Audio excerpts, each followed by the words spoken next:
Hello, in this video we're going to look at some notorious or famous problems in probability.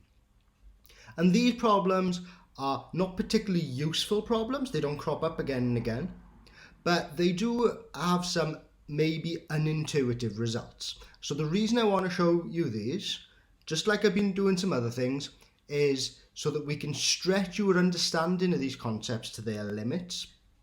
And so that helps us reinforce some of the more basic concepts that you've been learning over the last few videos. The first problem we're going to look at is the two children problem. Sometimes this is called Mr. Smith's children's problem. And we have two scenarios, and I'm going to ask which one gives us more information. So, scenario one, Mr. Jones, he has two children, and we know that the older child is a boy. And we want to know what is the probability that both the children are boys. Now in our second scenario, we meet Mr. Smith. He also has two children, and we know that at least one of them is a boy. Now we want to know what is the probability that both his children are boys. So in both scenarios, we're asking the same question. We have two different conditions, two different givens. And it seems like the difference in the givens, the age of the boy, isn't relevant to the problem at all. But I'm going to show you now that actually it is. Okay, so we have two scenarios. Mr. Jones and his children, Mr. Smith and his children. Now, before we know any information, what are the possibilities of Mr. Jones and Mr. Smith's children? Well, Mr. Jones can have his first child as a boy and his second child as a boy. His first child is a boy and his second child is a girl. His first child is a girl and his second child is a boy. His first child is a girl and his second child is a girl. And similarly for Mr. Smith.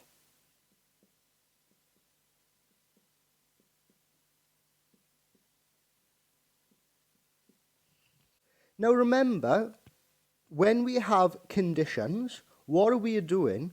We are restricting our sample space. What do we know can't happen? So in the first case, Mr. Jones, we know his older child is a boy. So if his older child is a boy, we are restricted to these outcomes, these two outcomes, boy, boy, and then boy, girl. So now what is the probability that he has a boy and a boy?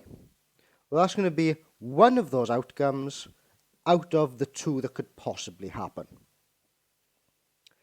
Now consider Mr. Smith's case. So we know now that at least one of these is a boy. So now we are restricted to these three outcomes. Both children could be boys, his first child could be a boy, or his second child could be a boy. So now when we're asking for the probability of both children being boys, we're asking for one of those outcomes out of the possible three. And I think this is quite unintuitive because the extra information we have is the age of the child. Nothing to do with number of children. But that restricts our sample space enough that we have different probabilities. The second question I want to look at today is called the liar's problem. And I've dressed it up a bit here to give a bit more of a story around it. So in my story, we are far in the future, the year 2061, and humanity's regressed a bit. Humanity's only source of information is asking yes/no questions to automated personal assistants. However, because of this, malicious computer hackers have released viruses onto these. And these viruses make these personal assistants lie a certain amount of the time. To overcome this problem, I have two personal assistants, because I think asking the same question but to both can help me determine what the actual truth is. So I have Siri and I have Alexa. Now the computer virus on Siri makes her only tell the truth 2/5 of the time. And the computer virus on Alexa makes her only tell the truth 1/4 of the time. I need to know if I have a coursework deadline this week. So I ask both the assistants independently, do I have a coursework deadline this week? Both the assistants say yes, you do have a coursework deadline this week. knowing the proportions of the time they lie, what is the probability that I really do have a coursework deadline this week? Okay, in this case, we have two events. The event Z is the event that Ziri tells the truth. No matter if that's me having coursework or not, it's just that she tells the truth. And H is the event that Alexa tells the truth. Now, from our question, we know that the probability of Z happening is 2/5, and the probability of H happening is 1/4. What was our scenario? I asked both these assistants the same question, and I got two answers back. So I had a combination of these events. And I can think of it actually as a sequence of these events. And all I know is that they both told me I had coursework. I don't know if that's the truth or not. But I do know they both told me the same answer, and that's going to be important. So if we think about these as a sequence of events, it's as if I asked Alexa first, and she either told the truth or didn't, and then I asked Ziri, who either told the truth or didn't. What are the probabilities associated with these events? Well, travelling up this branch for Alexa to tell the truth is 1/4, and for Alexa to lie would be 3/4. Travelling up this branch, well, it doesn't matter. These are independent events. It doesn't matter what Alexa said, whether Ziri tells the truth or not. It's just going to be 2/5, so she lies 3/5 of the time, and the same down here. What are the end probabilities? So the probability that Alexa tells the truth and Ziri tells the truth is 1/4 times 2/5. That Alexa tells the truth and Ziri lies is 1/4 times 3/5. That Alexa lies and Ziri tells the truth, that's 3/4 times 2/5. And that Alexa lies and Ziri lies, apologies, I forgot the hat there, that and Ziri lies is 3/4 times 3/5. Now, the only ones I care about is where they both told me the same answer, because I know that happened. So where they told me the same answer is that when they both tell the truth, so that is going to be, in a multiplying fractions, you multiply the tops and multiply the bottoms, that is going to be 2/20, which is 1/10. And when they both lie, because if they both lie in, they would have both told me the same answer, that's going to be 9/20. So if they both tell the truth 1/10 of the time, and they both lie 9/20 of the time, and I know that at least one of those things happen, now what is the probability that I have coursework? I have coursework if they are both telling the truth. So what is the probability that I have coursework? That is going to be the probability that they both tell the truth, given that they both give the same answer, which is that they both told the truth and they both lied. So that is going to be 1/10 divided by 1/10 plus 9/20, which is going to be, if we do that, or the fraction multiplication out, 2/11.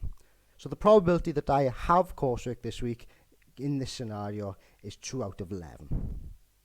Okay, the last question we're going to look at today is a very famous problem. It's called the Monty Hall problem. And a bit of background to this. So the Monty Hall problem was a TV show, an American television game show.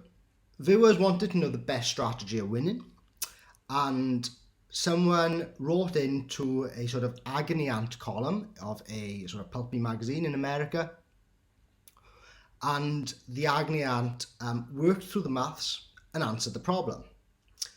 And this caused uproar in the mathematical community because the mathematicians looked at this and were like, no, this agony aunt is completely wrong, doesn't know what she's talking about, and it caused a bit of uproar.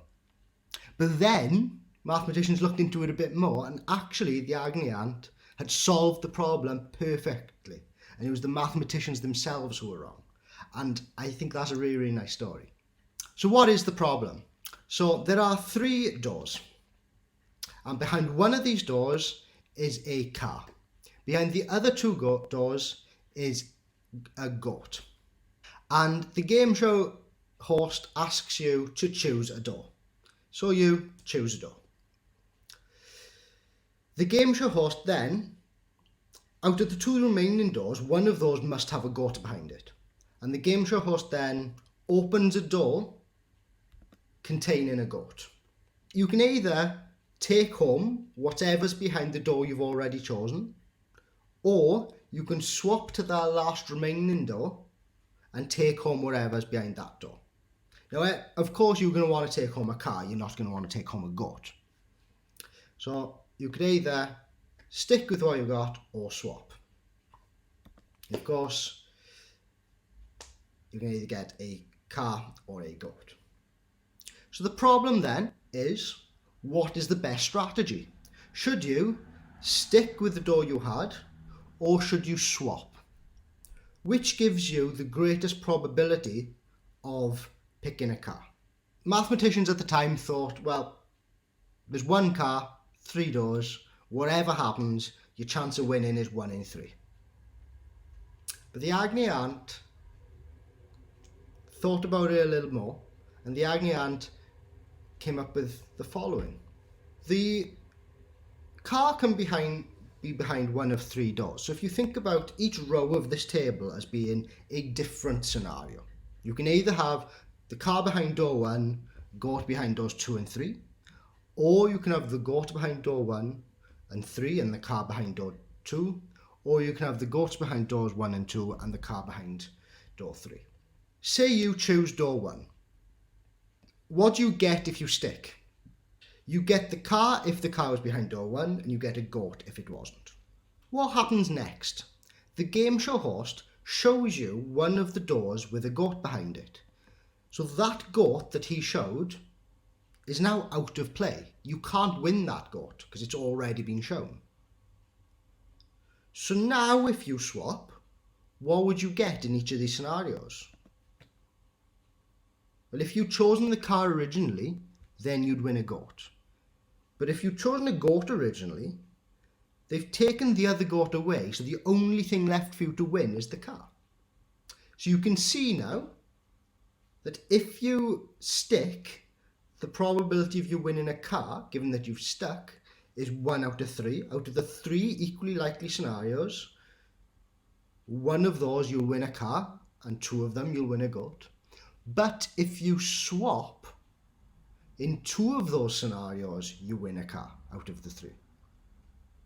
So actually, your best strategy is to swap.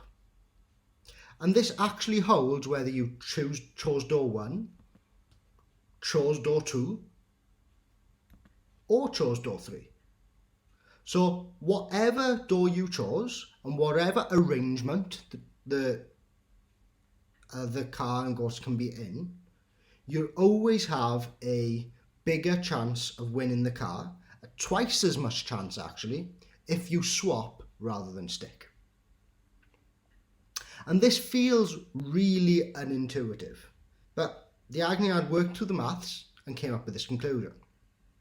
And eventually, mathematicians were like, yeah, that's true. I'm going to show you how true this is, and we're going to do a Monte Carlo simulation. So I'm going to open up Excel, and I'm going to set up a spreadsheet to make this scenario happen, and we're going to run lots of trials and see how often we win the car compared to when we stick or when we swap. So I've opened up Excel here, and each row is going to be a game show, 1 trial of this game show. So behind door 1, we're going to say that's the car. And behind doors 2 and 3 are going to be the goats.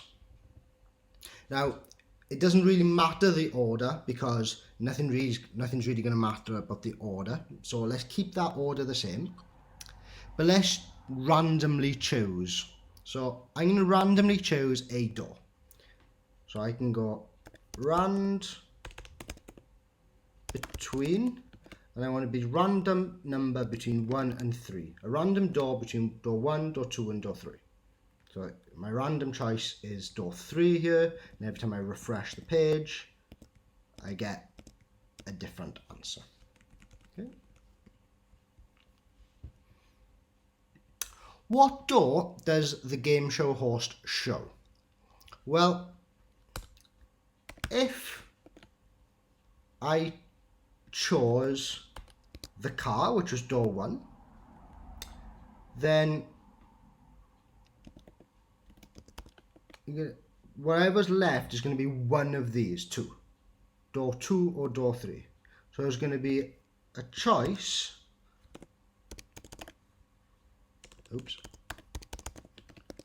between door 2 and door 3. If I chose door 2, then the only other goat to show would be door 3. Otherwise, I need to show door 2. Okay, let's just check a few times. So I've done that correctly. So if I've chosen door 3, the only other goat is door 2, okay? If I've chosen door 2, the only other door is door 3, okay? If I've chosen door 1, I get door 1, 2 or 3 out.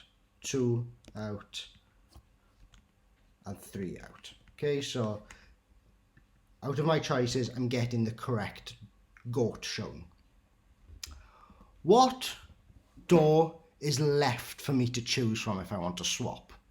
Well, if I've chosen door 1 and I've shown door 2, the only thing left for me to show is 3. So if I've chosen door 2 and I've shown door 1, the only thing left for me to choose is 3. So if these are 1 and 2, so if the sum of these is 3, because they are 1 and 2, then I'm going to show door 3. Otherwise, if these are 1 and 3, I'm going to show door 2. So if the sum of these is 4, 1 and 3, then I'm going to show door 2. Otherwise, I've got to show door 1. Again, so these should be 1, 2 and 3 every time. No, I'm always going to get a combination of 1, 2 and 3 there. Okay. What do I get? What is my prize if I stick? So my prize if I stick is I'm going to choose my choice store out of the 3 doors. What do I get if I swap? I'm going to choose whatever was left out of the 3 doors.